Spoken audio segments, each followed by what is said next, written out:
Hi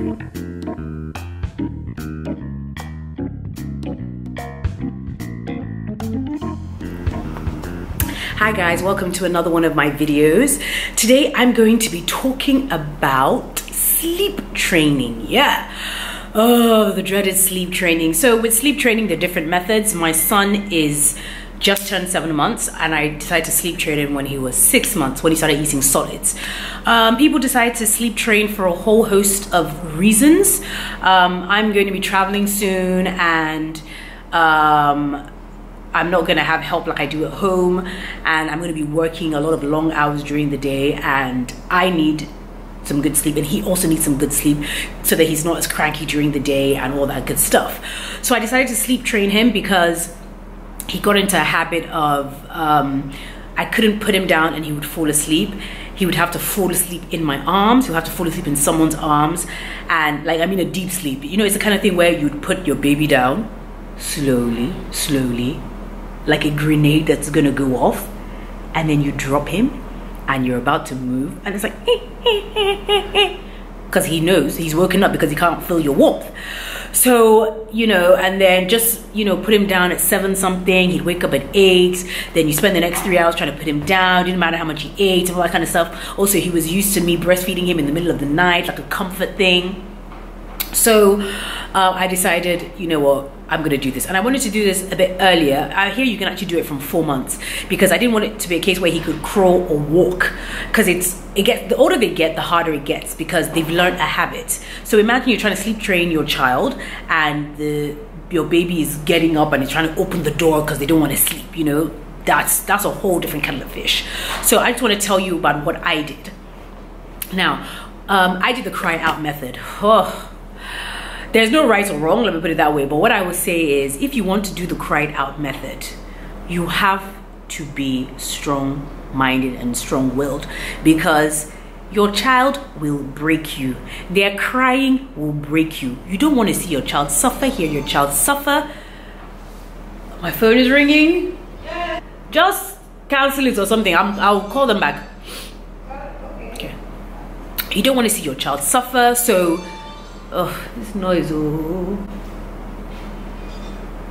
Okay, so you don't want to see your child suffer, so it's one of those things where if you start it, you need to finish it, because I feel like if you don't finish it, you're just going to make things even worse for yourself.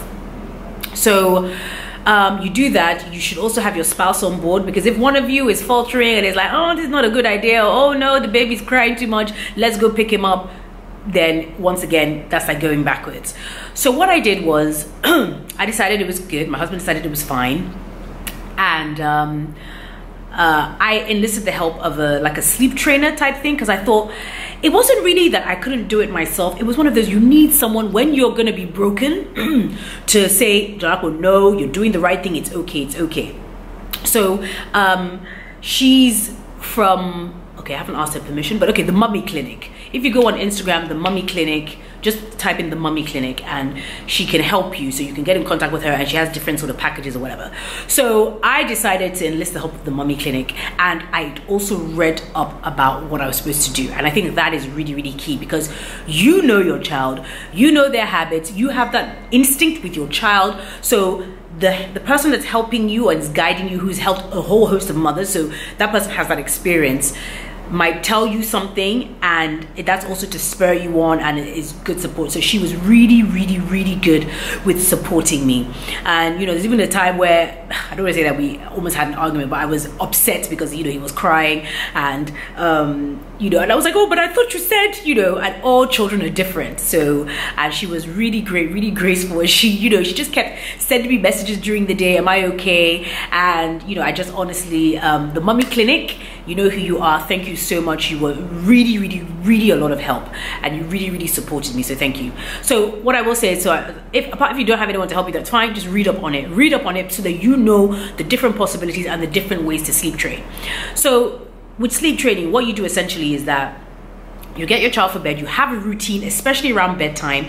You want to put your child down at the same time every evening and see if they'll go to sleep. So for me, give him some food, give him his milk, give him a bath, or give him his bath, give him his milk, you know, burp him, put him in, take him to his room, turn the lights down, change his nappy, all that good stuff, make sure he's sleepy, and I would pray, say amen, and would put him down.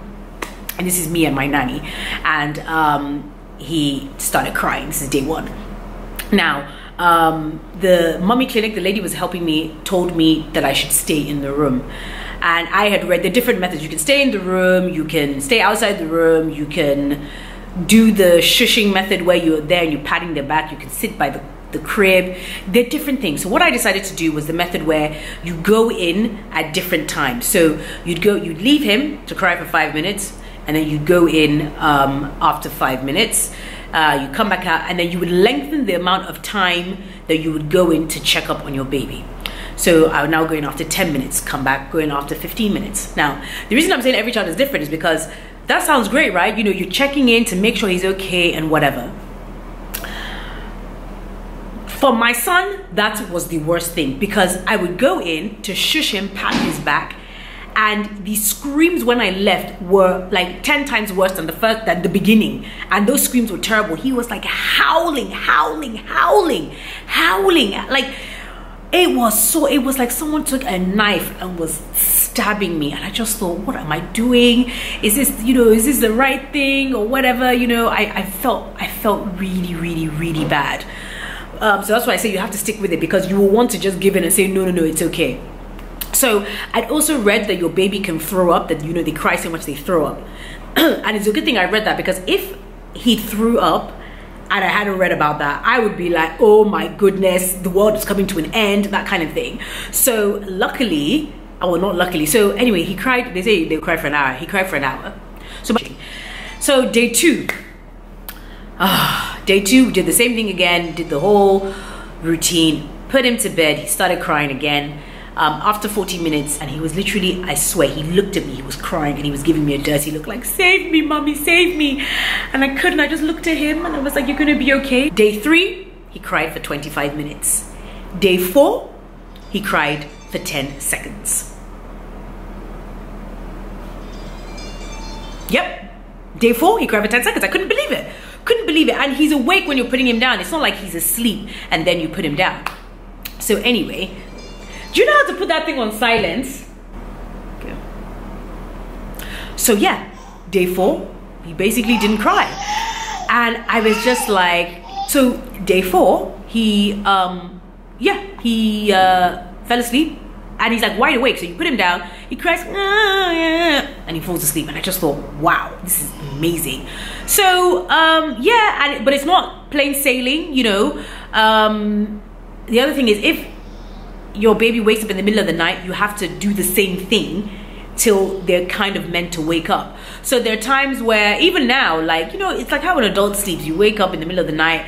So there are times where he'll wake up, he'll go back to sleep by himself, or he'll wake up at 3. And what I do is I'll smell his bottom, make sure he hasn't pooed, you know, he doesn't need to burp or something. If he's fine, I put him back down. He might cry for like 2 to 3 minutes and he will go back to sleep. So, my son is sleep trained. My phone, no! So, my son is now finally sleep trained. It was hard, it was tough. The first day when I did it, I burst into tears. The second day I cried again, because, you know, you don't really want to see your child crying, especially for like an hour. It's not fun. But now he sleeps at 7:30 and he wakes up at 5:30. So he's getting good sleep.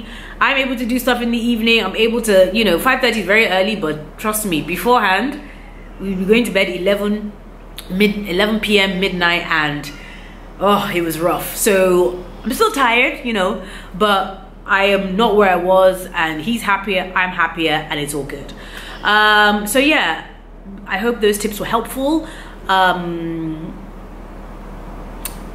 Yeah, if you want to sleep train your child, and make sure just check out that there are different methods. So if you think the cry out method is too strong for you, you won't be able to take it. So I know some other people that have done the shushing method, where you stand with your baby and you just rub their back or you rub their tummy to make sure they're okay. For me standing over my son made him cry even more.